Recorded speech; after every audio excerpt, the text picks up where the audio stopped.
Em 2013, um grupo de pesquisadores da DeepMind, em Londres, estabeleceu um grande desafio. Eles queriam criar um sistema de IA que pudesse vencer não apenas um jogo de Atari, mas todos os jogos de Atari. Eles desenvolveram um sistema chamado Deep Key Networks, ou DQN. E em menos de 2 anos, ele já era sobre-humano.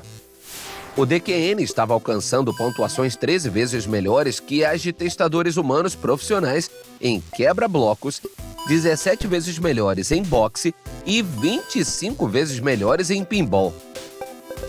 Mas havia uma grande exceção. Ao jogar A Vingança de Montezuma, o DQN não conseguia marcar um único ponto, mesmo após jogar por semanas. O que fazia esse jogo ser tão difícil para a IA? O que seria preciso para resolver isso? Alerta de spoiler. Bebês. Voltaremos a isso em 1 minuto. Jogar Atari com IA envolve o que se chama de aprendizado por reforço, em que o sistema é projetado para maximizar algum tipo de recompensa numérica. Nesse caso, essas recompensas eram pontos do jogo. Esse objetivo faz o sistema aprender quais botões apertar e quando para ganhar o máximo de pontos. Alguns sistemas usam abordagens chamadas baseadas em modelo. Nelas, a IA cria uma espécie de mapa do ambiente para prever o que vai acontecer depois de cada ação que fizer. O DQN, no entanto, não usa modelo. Em vez de representar o ambiente de forma explícita, ele aprende a prever, a partir das imagens na tela, quantos pontos futuros pode ganhar ao apertar diferentes botões.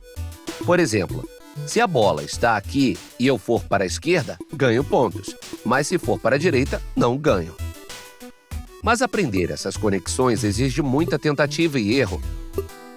O DQN começava a apertar botões aleatoriamente e, aos poucos, descobria quais usar e quando para aumentar sua pontuação. Mas em A Vingança de Montezuma, apertar botões aleatoriamente não funcionou. O jogador precisava cumprir toda a sequência só para marcar os primeiros pontos no final. Um erro? Fim de jogo. Então, como o DQN saberia que estava no caminho certo? É aí que entram os bebês. Em estudos, bebês costumam olhar por mais tempo para imagens novas do que para as que já viram. Parece haver algo intrinsecamente recompensador na novidade. Esse comportamento tem sido essencial para entender a mente dos bebês. E acabou se revelando o segredo para vencer A Vingança de Montezuma. Os pesquisadores da DeepMind acharam um jeito engenhoso de levar essa preferência por novidade ao aprendizado por reforço, fazendo com que imagens novas na tela valessem tanto quanto pontos reais do jogo. De repente, o DQN começou a agir de forma totalmente diferente. Ele queria explorar sala e pegar a chave e escapar pela porta trancada, não pelos 100 pontos, mas pelo mesmo motivo que nós, descobrir o que havia do outro lado.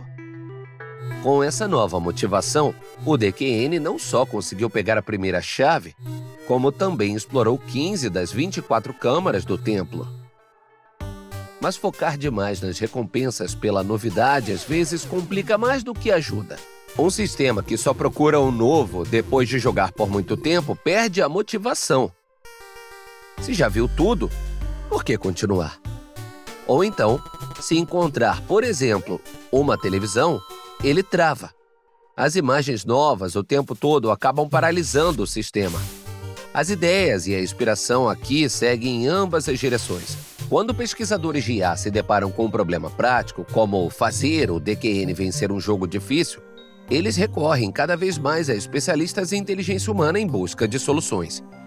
Ao mesmo tempo, a IA traz novas percepções sobre tédio, depressão e dependência, mas também sobre curiosidade, criatividade e diversão.